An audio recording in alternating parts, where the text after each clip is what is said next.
ओम शांति। तो आज मीठे बाबा हमें कहते हैं कि दुनिया में ब्लाइंड फेथ है ना। हर मनुष्य ब्लाइंड फेथ में है और ब्लाइंड फेथ का ऑपोजिट क्या है? सब ब्लाइंड फेथ में है ना। तो ब्लाइंड फेथ का ऑपोजिट क्या है? कौन बताएंगे? हाथ उठाओ। दुनिया में सब ब्लाइंड फेथ में है तो उसका ऑपोजिट क्या है? हाँ स्मिता बहन बताओ, अनम्यूट करो। ओम शांति। ओम शांति। ज्ञान स्वरूप आत्मा। हाँ ज्ञानित आत्मा। हाँ, थैंक यू। तो आज बाबा ने इसको कहा यथार्थ ज्ञान ना। आज मुरली में बाबा ने कहा दुनिया में सब ब्लाइंड फेथ में है और शिव बाबा हमें यथार्थ ज्ञान दे रहे हैं ना। तो बाबा हमें कहते हैं कि दुनिया में किसी को भी हर बात का सत्य नहीं पता, सिर्फ मान्यता है। जैसे हर चीज़, अगर आप बाबा की पूरी मुरली सुनेंगे तो बाबा की मुरली यथार्थ ज्ञान है कंपेयर्ड टू ब्लाइंड फेथ जो दुनिया में चलता है। जैसे आज बाबा ने हमें कहा कि आत्मा अपने कर्मों अनुसार जन्म लेती है। आत्मा अपने कर्मों अनुसार जन्म लेती है। आपके क्विज में भी क्वेश्चन था आज, है ना। अब दुनिया में क्या समझते हैं कि आत्मा निर्लेप है। दुनिया में सबसे पहले क्या समझते हैं कि आत्मा निर्लेप है, लेकिन फिर कहते हैं कि तुम कर्मों अनुसार जन्म लोगे, है ना। दुनिया में आत्मा को निर्लेप कह देते हैं, फिर शरीर तो वैसे ही छूट जाता है, फिर कहते हैं तुम कर्मों अनुसार जन्म लेते हो, है ना। तो कौन लेता है उसकी कोई क्लैरिटी नहीं है ना। आत्मा निर्लेप है, आत्मा को लेप चेप चढ़ता नहीं है, तो कर्म का लेखा जोखा कहाँ है वो पता नहीं, लेकिन कहते तुम कर्मों अनुसार जन्म लोगे। फिर उसमें कह देते हैं कि तुम कुत्ता बिल्ली जानवर सब कुछ बनोगे, है ना। तो बाबा हमें ये बात समझाते हैं कि तुम कर्मों अनुसार जन्म, जब बाबा हमें कहते हैं ना तो उसका अर्थ है कि तुम मनुष्य आत्मा जन्म तो मनुष्य जन्म ही लोगे, लेकिन कर्मों अनुसार तुम्हारी जो पोस्ट पोजीशन आयु सब कुछ तय होगी, है ना। जो भी हमारा अगला जन्म का कॉन्टेक्स्ट है, किस तरह के हमारे माता पिता होंगे, हमें कोई फैसिलिटी मिलेगी या नहीं। आप देखो कई बार मनुष्य आत्मा ऐसे घर में जन्म ले लेती है, ऐसे देश में जन्म ले लेती है, ऐसे स्थान में जन्म लेती है जहाँ उसको कोई पढ़ाई की अपॉर्चुनिटी नहीं मिली, है ना। या ऐसे एनवायरनमेंट में है जहाँ कोई डिज़ीज़ बहुत चलती है ना। वहाँ के पानी में कोई चीज़ होती है, कोई कमी होती है जिससे वो बीमारी बचपन से आ जाती है। या किसी ऐसी जगह पर रहे जहाँ प्राकृतिक आपदाएं बहुत हैं या टेररिज्म है। तो ये जो सारी बातें हैं, हम किस देश, किस प्रांत, किस धर्म, किस बिलीफ सिस्टम में, किस प्रकार के सराउंडिंग्स में, किस प्रकार के माता पिता के पास या घर की कैसी परिस्थितियों में जन्म लेते हैं, और फिर हम आत्मा स्वयं भी कैसे संस्कार लेकर जन्म ले रहे हैं, ये सब कुछ कर्मों अनुसार तय होता है। तो बाबा हमें कहते हैं पहले तो दुनिया में जो समझते हैं कि कर्मों अनुसार जन्म लेते हैं, लेकिन फिर कहते हैं कि आत्मा निर्लेप है। तो बाबा कहते हैं नहीं, आत्मा में ही लेप छेप चढ़ता है, कर्मों का खाता भी और संस्कार भी। जब लेप छेप बाबा कहते हैं तो उसका मतलब है आत्मा जो कर्म करती है वैसा उसका संस्कार बन जाता है। और फिर बाबा हमें ये भी समझाते हैं, दुनिया में सब कहते हैं कि अच्छे कर्म करो, है ना। दुनिया में सभी कहेंगे अच्छे कर्म करो, लेकिन अच्छे कर्म क्या होते हैं, है ना, वो कोई नहीं बताता। हाँ, अच्छे कर्म करो कहते हैं, बुरे कर्म मत करो कहते हैं, लेकिन बुरा कर्म और अच्छा कर्म क्या होता है वो पता नहीं, है ना। जैसे मैं एक बार एक सभा में गई तो मैंने उनको पूछा, आप लोग सब अच्छे कर्म करना चाहते हैं? तो बोले हाँ। तो फिर मैंने बोला, अगर कोई आपके धर्म के बारे में या आपके देश के बारे में कुछ उल्टा सीधा बोले, है ना, या आपके घर के बारे में बोले, तो उसके प्रति किस तरह के विचार आने चाहिए?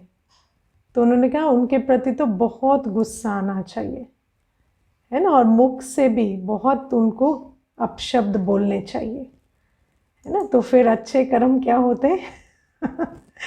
हाँ, तो बाबा हमें बताते हैं कि दुनिया में अच्छे कर्म, श्रेष्ठ कर्म, सब कुछ ये शब्द सुनते हैं हम, विकर्म भी सुनते हैं, लेकिन विकर्म क्या होता है, श्रेष्ठ कर्म क्या होता है, उसको हम डिफाइन नहीं करते, है ना। दुनिया में कहेंगे एंगर बुरा है, लेकिन राइटियस एंगर ठीक है, ये एक राइटियस वर्ड वहाँ पर यूज़ कर देंगे। और फिर कहेंगे अगर आपको सही जगह पे गुस्सा नहीं आता तो आप गलत है ना। अगर आपका खून नहीं खोलता, अगर आपको सही जगह पे गुस्सा नहीं आता, है, जहाँ पर इनजस्टिस हो रही है, जहाँ पर बुरा हो रहा है, और इनजस्टिस कहाँ होती है? हमेशा अपने साथ होती है, दूसरे के साथ नहीं होती है ना। इनजस्टिस हमेशा अपने साथ होती है ना, और अपने साथ और अपनों के साथ, है ना। तो हमेशा इनजस्टिस होती रहती है और वहाँ गुस्सा करते रहना चाहिए। तो बाबा हमें हर चीज़ का यथार्थ ज्ञान देते हैं। हम जो ब्लाइंड फेथ की बात आती है ना, तो हम लोग कभी कभी सोचते हैं ब्लाइंड फेथ मतलब, ब्लाइंड फेथ के बारे में भी हमें बहुत अंधश्रद्धा है, क्योंकि हम ये शब्द बहुत यूज़ करते हैं, लेकिन ब्लाइंड फेथ होता क्या है इस पर कभी विचार नहीं करते। तो बाबा हमें कहते हैं कि कर्मों का भी मैं तुम्हें ज्ञान देता हूँ कि श्रेष्ठ कर्म क्या होते हैं, भ्रष्ट कर्म क्या होते हैं, है ना। और दुनिया में कभी ये नहीं सोचते कि काम विकार भ्रष्ट कर्म है ना, यही समझते हैं वो तो हमारी ड्यूटी है, कॉन्जुगल राइट है है ना। तो राइट है, ड्यूटी है, और पता नहीं क्या क्या है, कभी कभी फ़र्ज़ भी समझते हैं, है ना। तो पता नहीं कितना कुछ उस विकार को समझते हैं। तो बाबा हमें कहते हैं कि श्रेष्ठ कर्म भ्रष्ट कर्म की पहचान दुनिया में नहीं है। हालांकि ये शब्द हमेशा चलते हैं, लेकिन बाबा आकर हमें ब्लाइंड फेथ से यथार्थ ज्ञान पर लेकर जाते हैं। और बाबा आज हमें कहते हैं कि सतयुग में कर्म अकर्म होते हैं और द्वापर से कर्म विकर्म होते हैं। और जो बात आज बाबा ने कही पर कही नहीं, वो है संगम युग पर कर्म सुकर्म होते हैं। इसको अच्छे से नोट करना। सतयुग में कर्म अकर्म होते हैं, ठीक है। द्वापर युग से कर्म विकर्म होते हैं, और संगम युग में अभी जब बाबा आता है ना, तो कर्म सुकर्म बनते हैं। ये कैसे होता है इसको ठीक से समझेंगे। 3 रूल लिख लेना। सोल कॉन्शियसनेस में अकर्म होता है। जब हम सोल कॉन्शियस हैं तो अकर्म होता है। जब हम बॉडी कॉन्शियस हैं तो विकर्म होता है। और जब हम गॉड कॉन्शियस हैं, सुप्रीम सोल कॉन्शियस है, तो सुकर्म होता है, ठीक है।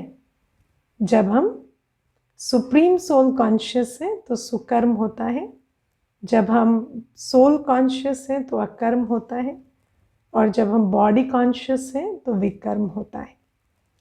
अब आप एक छोटी सी बात देखो, जैसे हम अभी ज्ञान में आए ना, हमें ज्ञान मिला कि मैं आत्मा हूँ।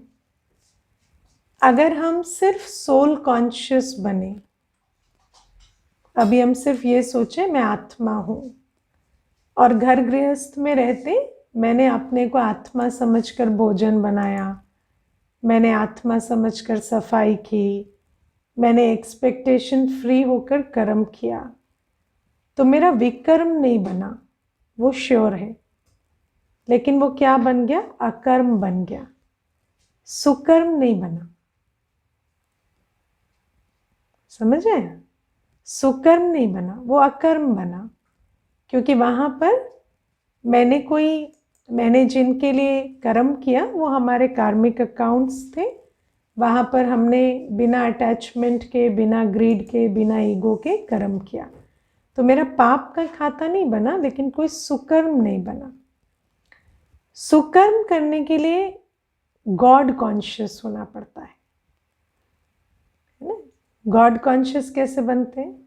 शिव बाबा परमधाम से विश्व परिवर्तन के लिए आए हैं, पतितों को पावन बनाने आए हैं, तो मुझे भी ये विश्व सेवा करनी है। जब मैं अपने आप को आत्मा, परमात्मा की निमित्त संतान समझती हूँ। दुनिया में लोग कहते हैं ना हायर कॉन्शियसनेस। हायर कॉन्शियसनेस मतलब जब हम अपने आप को शिव बाबा के रेफरेंस पॉइंट में देखना शुरू कर देते हैं कि मैं आत्मा उस परम पिता की संतान हूं, तो मेरा कॉन्टेक्स्ट चेंज हो जाता है। पहले हम लिमिटेड कॉन्टेक्स्ट में काम करते थे ना, हम इस घर में, ठीक है, इस घर में पहले मोह था, अभी मोह से जीत कर हम काम करेंगे, लेकिन वो सुकर्म नहीं बनता, वो तो हमारा कार्मिक अकाउंट सेटल हुआ ना।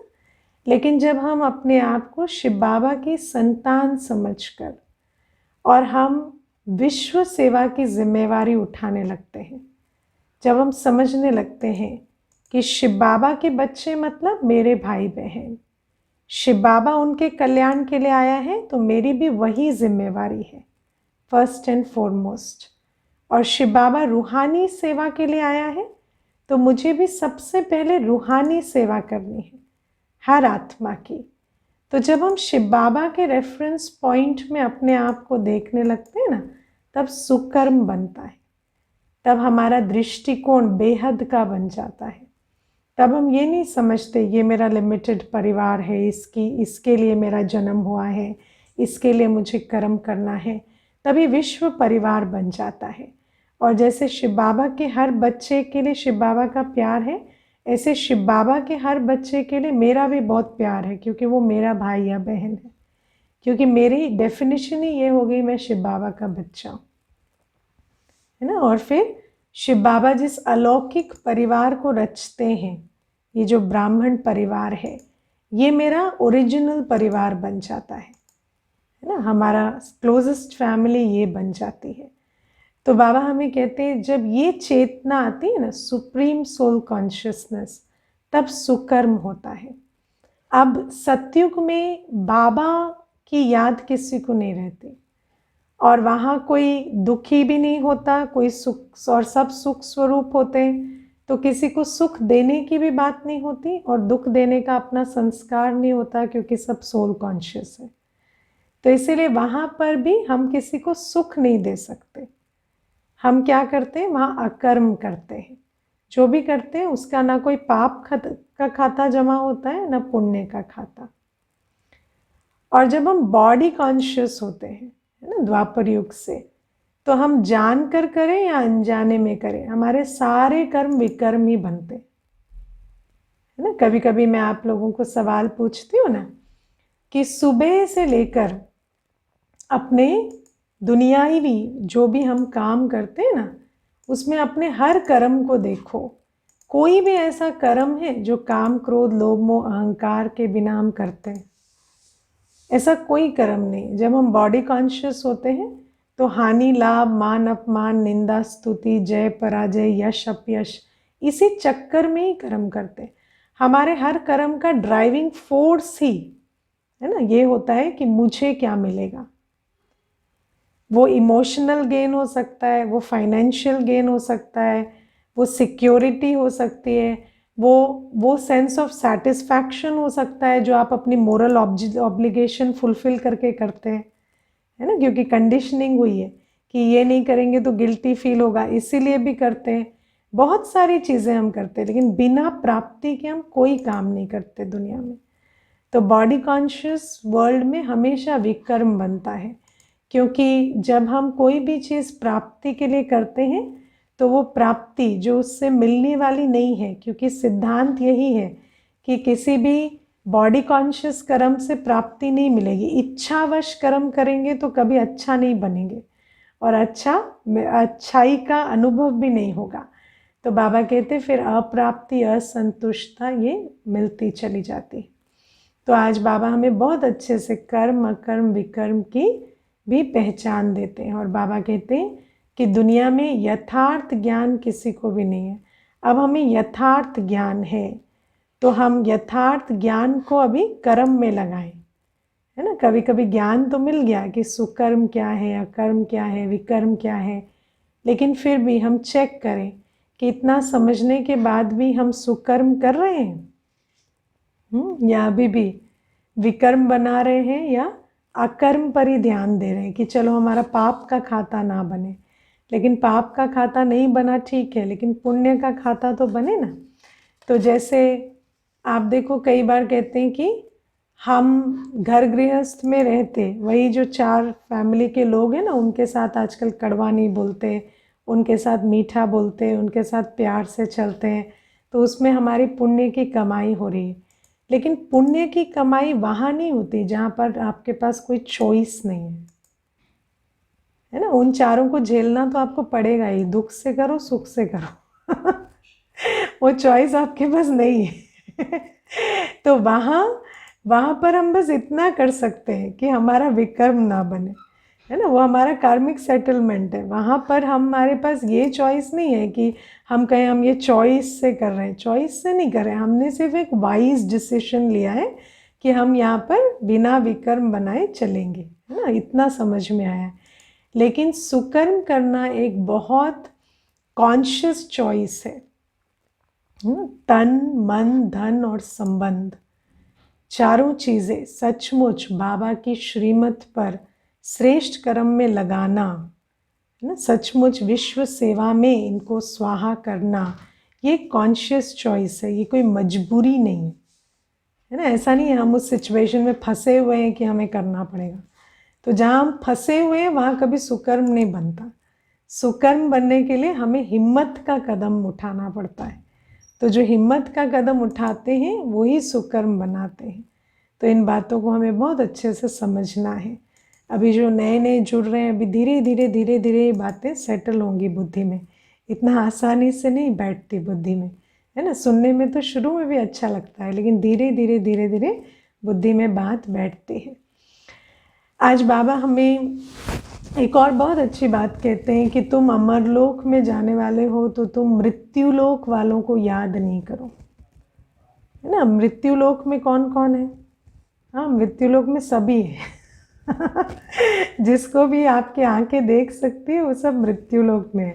आज गांधी जयंती है ना, गांधी जी भी मृत्युलोक के वासी हैं। तो बाबा कहते हैं उनको भी याद नहीं करो, है ना। तो कभी कभी हमारे मन में आता है कि कई बार लोग पूछते भी हैं क्यों धर्मात्माओं को याद ना करें, क्यों महात्माओं को याद ना करें, है ना। आज हम विवेकानंद को याद करें या हम गांधी जी को याद करें तो क्या प्रॉब्लम है? बाबा ऐसे क्यों कहता है ना। हमें तो याद करना चाहिए। दुनिया में तो हमें सिखाते हैं, स्कूल्स में भी हमें, है ना, सिखाते हैं कि उनकी जीवन कहानी से सीखो, पढ़ो, इंस्पिरेशन लो। तो फिर बाबा हमें कहते हैं किसी भी मृत्युलोक वाले को याद नहीं करो, है ना। क्यों? क्योंकि देखो, जो मुझे समझ में आया आज तक, जहाँ पर बैड और गुड का कंपैरिजन होता है तो गुड को याद करो, है ना। लेकिन जहाँ बेस्ट और गुड का कंपैरिजन है वहाँ बेस्ट को याद करो, गुड को भी क्यों करना है ना। क्योंकि याद का प्रिंसिपल क्या है? जिसको याद करेंगे वैसा बनेंगे। तो जब हमारे पास ऑप्शन है कि हम पवित्रता के सागर, ज्ञान के सागर, प्रेम के सागर को याद करें, है ना, तो फिर हम उसको क्यों याद करें जो प्रेम की गागर या शांति की गागर है है ना। सागर के होते हुए कोई गागर को याद करता है क्या? तो बाबा कहते हैं ऐसा नहीं है कि उनको याद करने में कोई पाप बन जाएगा, ऐसी कोई बात नहीं है। लेकिन बाबा कहते हैं कि जो आत्माएं संपूर्ण ज्ञान सागर नहीं हैं, अब जब हमारे पास शिव बाबा का ज्ञान है तो हम और कोई ज्ञान क्यों सुने, है ना। हमारे पास शिव बाबा का प्यार है, हमारे पास शिव बाबा की पालना है, शिव बाबा की प्रेरणा है, हमारे पास बाबा की पालना में पलने वाले बच्चों की जीवन कहानी है, तो हम फिर उनकी कहानी क्यों सुने जो इससे तो कम ही है ना। तो हम इन बातों को बहुत अच्छे से समझना है। बाबा कहते हैं मृत्युलोक वालों को याद नहीं करो, क्योंकि मृत्युलोक में कोई भी आत्मा संपूर्ण सुखी संपूर्ण शांत नहीं है ना। कोई भी आत्मा संपूर्ण सुखी और संपूर्ण शांत नहीं। गांधी जी भी संपूर्ण सुख शांति में थे क्या? संपूर्ण सुख शांति में थे। कोई भी आत्मा मृत्युलोक में संपूर्ण सुख शांति में नहीं है ना। देखो बहुत छोटी सी बात है, हर आत्मा मृत्युलोक में राइट और रॉन्ग को मानती है, राइट और रॉन्ग को मानती हर आत्मा। जितने भी धर्मात्माएं महात्माएं, जितने भी साधु संत, किसी को भी आप ले लो, वो हमेशा राइट और रॉन्ग की भाषा बोलेंगे। और जहाँ पर हम रॉन्ग कहेंगे ना, वहाँ हमारी स्थिति रॉन्ग हो जाएगी। जहाँ भी हम कहेंगे ये गलत हो रहा है, ये अत्याचार हो रहा है, ये इनजस्टिस हो रही है, ये नहीं होना चाहिए, तो वहाँ पर हमारी स्थिति रॉन्ग हो जाएगी। हम प्रेम स्वरूप से, शांत स्वरूप से हट जाएंगे। तो एक बाबा ही है जिसने हमें सिखाया कि राइट और रॉन्ग में नहीं पढ़ना है, राइट रहना है। और राइट रहना मतलब हमेशा आप नॉलेजफुल, पावरफुल, लवफुल, पीसफुल रहो, वो राइट है। और दुनिया में जो भी हो रहा है वो बस हो रहा है, वो राइट या रॉन्ग या गुड या बैड कुछ नहीं हो रहा, वो ड्रामा अनुसार एक्यूरेट हो रहा है। ठीक है, अच्छा या बुरा कुछ नहीं हो रहा, वो सब एक्यूरेट हो रहा है। और अगर आपको चाहिए कि आप उस जो हो रहा है वो आपके सामने ना हो, है ना, हम ये चाहते हैं ना हमारे आसपास ये चीज़ें ना हो, तो आप अपने को ऐसा बनाओ कि आपकी फ्रीक्वेंसी से उसकी फ्रीक्वेंसी मैच ना करे। समझ है? और उसको जब भी आप रॉन्ग कहेंगे तो आपके अंदर शांति खो जाएगी, है ना, और जो स्थिति ऊपर नीचे होगी, और उसके बाद आपकी फ्रीक्वेंसी और उसकी फ्रीक्वेंसी सेम रहेगी, क्योंकि आप उसके बारे में सोच रहे हैं। तो what ever you resist will persist. तो बाबा जो हमें ज्ञान देते हैं ना, वो दुनिया के किसी भी मृत्युलोकवासी का ज्ञान नहीं। मृत्युलोकवासी दुख की सृष्टि रचते हैं। मृत्युलोक में हर व्यक्ति मूर्ख से मूर्ख और इंटेलिजेंट से इंटेलिजेंट दुख की सृष्टि रचते हैं, दुख की सृष्टि रचते। इसको आप चेक करना, ये बहुत बड़ी बात है। एक बार एक भाई आया था, साइंटिस्ट था, तो मुझे कहता है कि मैं इस बात से एग्री नहीं करता, उस बात से एग्री नहीं करता, ये साइंटिफिक नहीं है, ये लॉजिकल नहीं है, ये ऐसा नहीं है। तो मैंने उसको बोला सब ठीक है, आप मुझे एक बात बताओ, आप खुश हो, संपूर्ण सुखी और शांत हो? तो कहता है नहीं। मैंने बोला फिर उस इंटेलिजेंस को मैं नहीं मानती जो आपको दुखी बनाता है, मैं तो उसे मानती हूँ जो हमें सुखी बनाता है। आपका इतना ज्ञान आपके क्या काम आ रहा है? दुखी तो बना रहा है ना आपको। तो इतने ज्ञानी बनकर आपने क्या कर लिया? और मान लो मैं मूर्ख भी हूँ, है ना, जो दिखता नहीं उसको मानती हूँ, उसके लिए जीवन समर्पित कर दिया, लेकिन मैं तो बहुत खुश हूँ, शांत हूँ। तो मेरे हिसाब से तो इंटेलिजेंस ये होती है। फिर उसने प्यार से ज्ञान सुना। तो बाबा हमें कहते हैं मृत्युलोक में चाहे कोई भी आत्मा किसी भी रोल में हो, पोजीशन में हो, चाहे धर्मात्मा महात्मा की उपाधि में हो, कुछ भी हो, हर आत्मा दुख की सृष्टि रचती। राइट राइट कहकर बहुत दुखी रहते, दुख की ही सृष्टि रचते।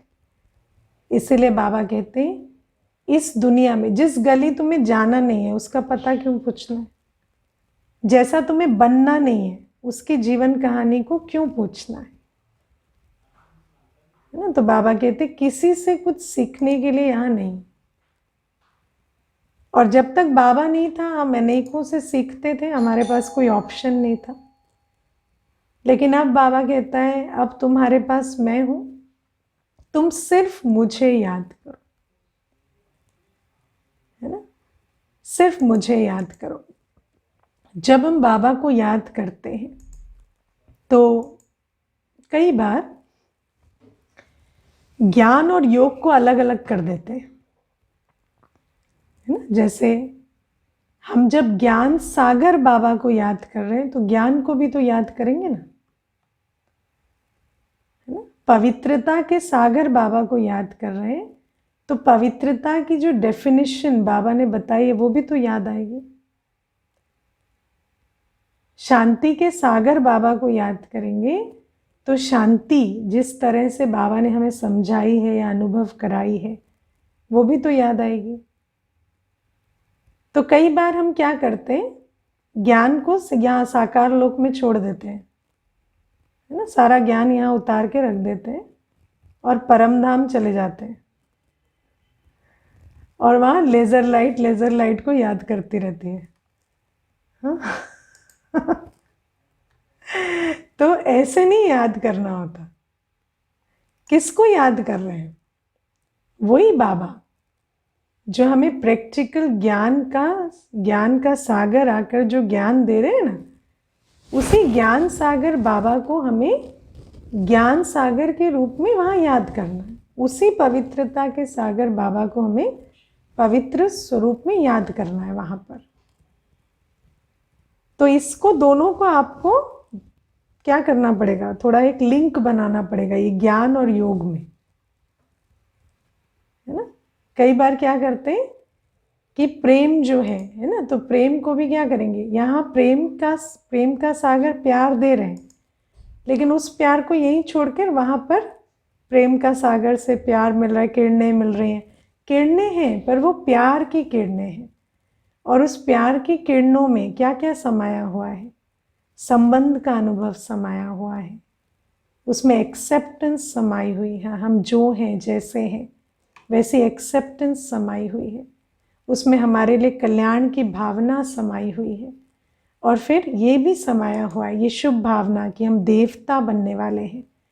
तो जब हम बाबा के सामने बैठते हैं तो हमें याद आना चाहिए कि बाबा का प्रेम कैसा है और वो प्रेम मुझे क्या बना रहा है, और मैं प्रेम स्वरूप बनूंगी तो कैसी बनूंगी। बात समझ में आ रही है? इसको हम दोनों को इंटीग्रेट करें, फिर इसके साथ धारणा को भी इंटीग्रेट करें। फिर क्या करते हैं, ऊपर गए शांति में बैठे, शांति के सागर बाबा के सामने बैठे और नीचे आए तो खूब जोर जोर से बातें कर रहे हैं ना। तो ज्ञान को योग के साथ इंटीग्रेट करना है, योग को धारणा के साथ इंटीग्रेट करना है ना। फिर पता चला कभी कभी ज्ञान और योग भी अलग अलग चल रहे हैं और योग और धारणा भी अलग अलग चल रहे हैं, है ना। ऊपर गए तो बहुत फरिश्ता बन के उड़ रहे थे, है ना, नीचे आए तो तलवारें चल रही हैं मुख से। ऊपर गए ना तो सबको सकाश दे दिया, सारी दुनिया को, और नीचे आए तो साथ में रहने वाला और सुहा नहीं रहा, वो अच्छा नहीं लग रहा। तो हमारा ये थोड़ा, क्योंकि हम 2500 वर्ष भक्ति में रहे ना, भक्ति में धर्म और कर्म अलग था, है ना, धर्म और कर्म अलग था। धर्म और कर्म कैसे अलग था, मंदिर में बैठेंगे ना, आंसू बहा बहा कर, मैं नीच पापी फलकामी, है ना, आप तरस खाओ, आंसू बहा बहा कर, और जैसे ही मंदिर से बाहर निकलेंगे नौकर को गालियां निकाल रहे। तो ये भक्ति में क्या था, धर्म और कर्म अलग अलग था। तो ऐसे ही हमारा यहाँ पर भी क्या होता है, ज्ञान अलग चल रहा है, योग अलग चल रहा है, धारणा में कुछ और चल रहा है, सेवा का कुछ अता पता ही नहीं है। तो बाबा हमें कहते हैं वही ज्ञान जो मैं तुम्हें देता हूँ ना, उस ज्ञान के आधार से योग करो, और जो योग में अभ्यास किया उसको यहाँ पर प्रैक्टिकली अप्लाई भी करो, है ना। जैसे छोटी सी बात, एक एक एग्जाम्पल लेके समझते हैं। बाबा ने हमें शांति मतलब क्या कहा? बाबा ने हमें शांति मतलब ये नहीं कहा कि एक्सटर्नल साइलेंस। दुनिया में लोग शांति क्या समझते हैं, है ना, कि एक्सटर्नली सब कुछ शांत हो जाए, ठीक है। फिर बाबा ने कहा एक्सटर्नल साइलेंस का शांति से कोई मतलब नहीं। दूसरी बात, शांति ये भी नहीं है कि मन सोचे ना, क्योंकि बाबा कहते सतयुग में शांति भी है, सुख भी है और सोच भी है, मन तो वहाँ भी है। तो बाबा ने कहा जब हम स्वमान के आधार से सोचते हैं, जब हमारे संकल्प देह अभिमानी नहीं है, देही अभिमानी है, तो शांति है।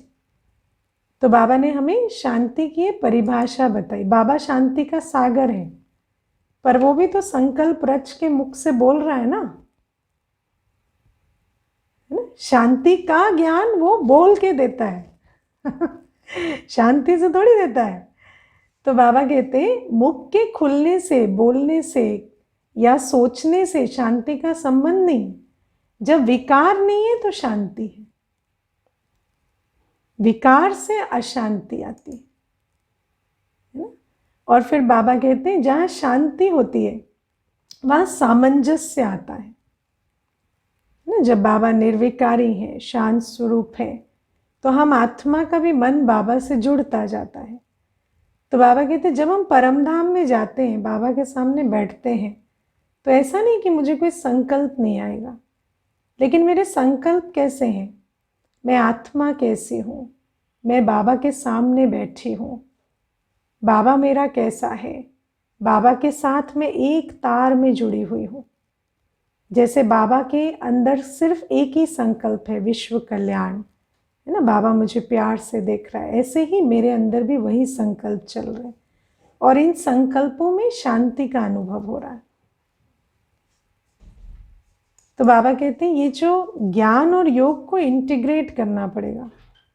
ज्ञान अलग चल रहा है, योग अलग चल रहा है, ऐसे नहीं चलेगा, है ना। यहाँ मुरली में सुन के जाते हैं शांति मतलब थॉटलेस नहीं होता है, शांति मतलब सोल कॉन्शियस थिंकिंग होता है। वहाँ पे जाके थॉटलेस होने की प्रयास करते हैं।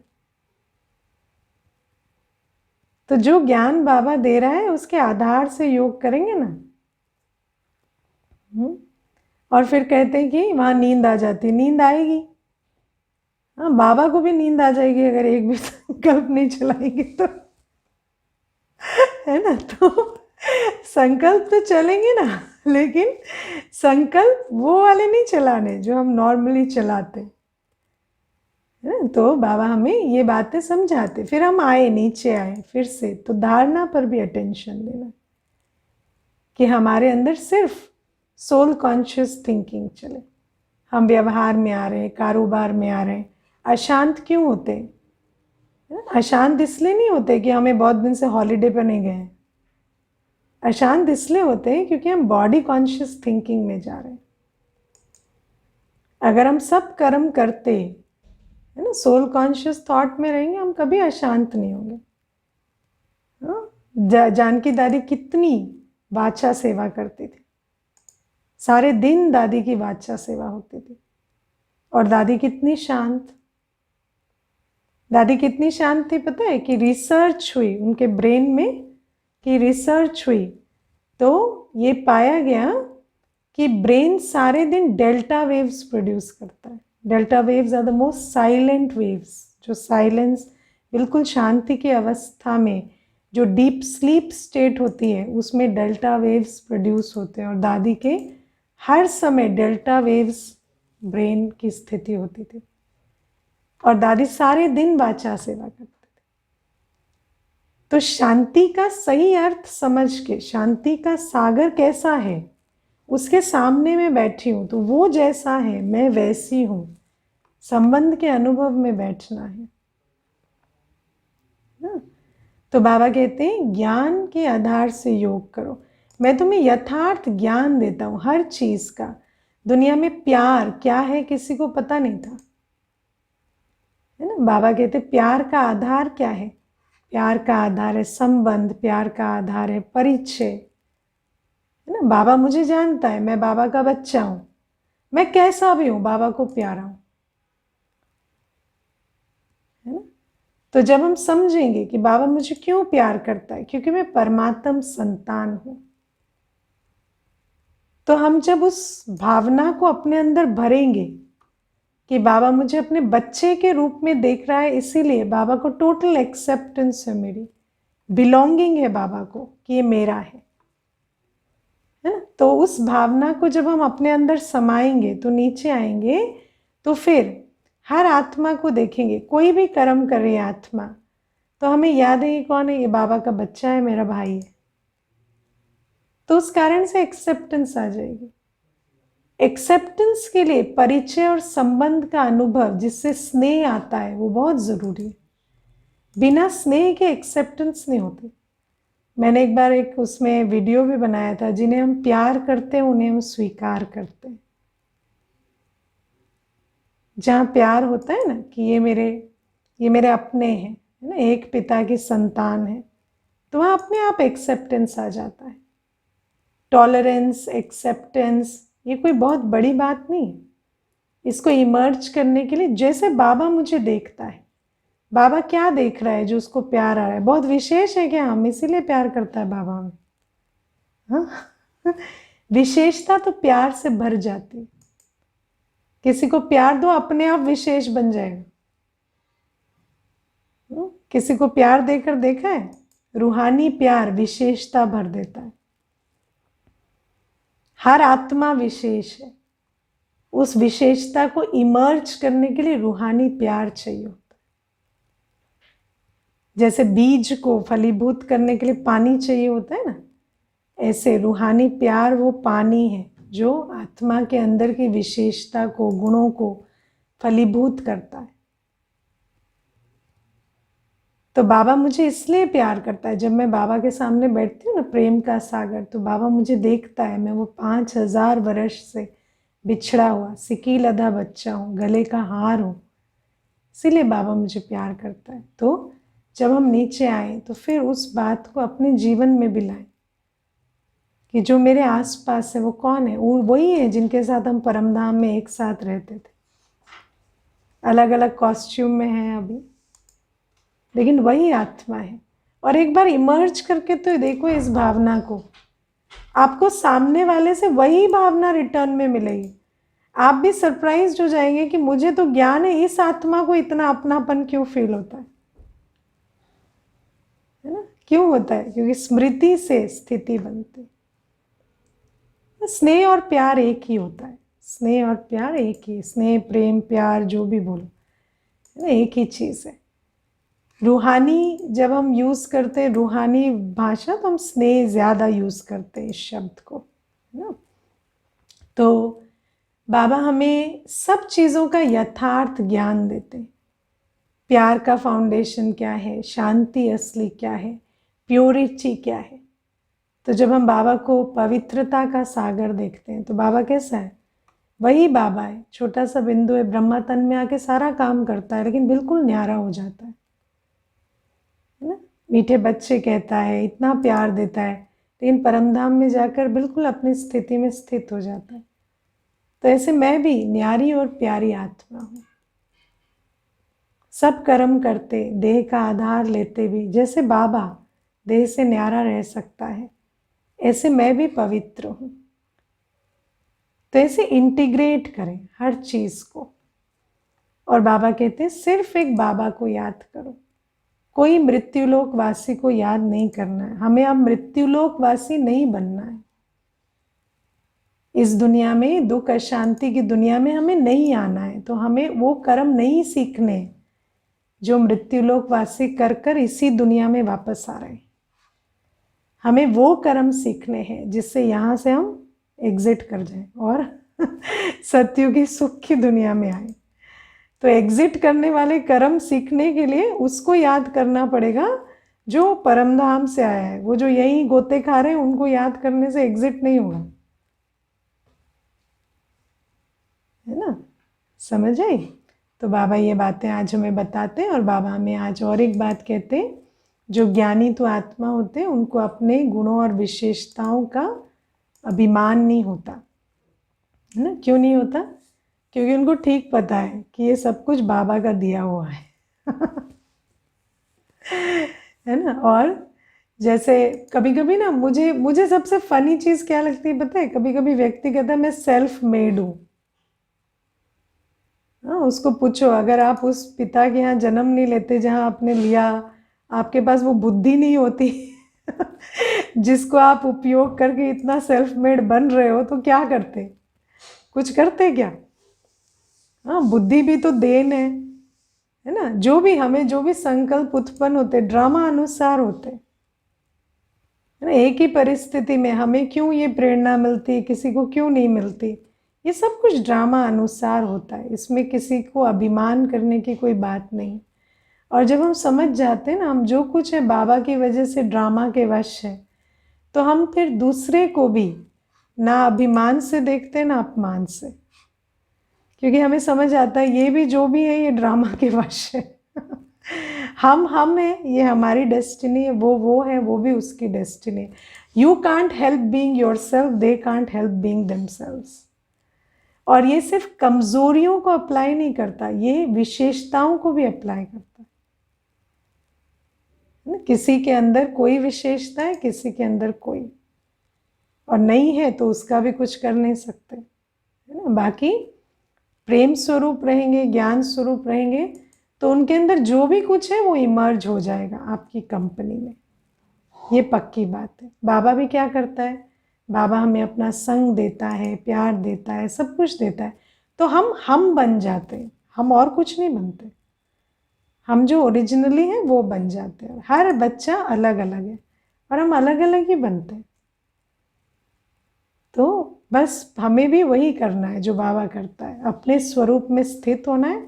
हमारे आसपास की आत्माएं भी अपनी प्योर स्टेट में आ जाएंगी। और जो मेरा अनुभव है, कोई आत्मा बिना गुणों के, बिना विशेषताओं के नहीं होती, है ना। लेकिन जैसे कोई भी बीज को प्रस्फुटित होने के लिए राइट मिट्टी चाहिए, राइट एनवायरनमेंट चाहिए। Environment is very important. तो आप अपनी स्थिति से वो एनवायरनमेंट दे दो, वो भी अपने निखार में निखर आएंगे। ठीक है ना। हमें बस यही करना होता है ना। ज़्यादा पानी भी डालोगे तो क्या होगा सड़ जाता है बीज। कम भी दोगे तो भी नहीं होता। राइट एनवायरनमेंट, और राइट एनवायरनमेंट तब मिलता है जब हम बाप के बनते हैं। हम उनके बारे में सोचेंगे तो राइट एनवायरनमेंट नहीं देंगे, क्योंकि देहधारी की याद में हमारी स्थिति कभी एक्यूरेट नहीं हो सकती। तो आप बाबा की याद में रहो, आप अपनी स्थिति बनाओ, आपके आसपास अपने आप ही फूल खिलते जाएंगे। ठीक है। ओम शांति।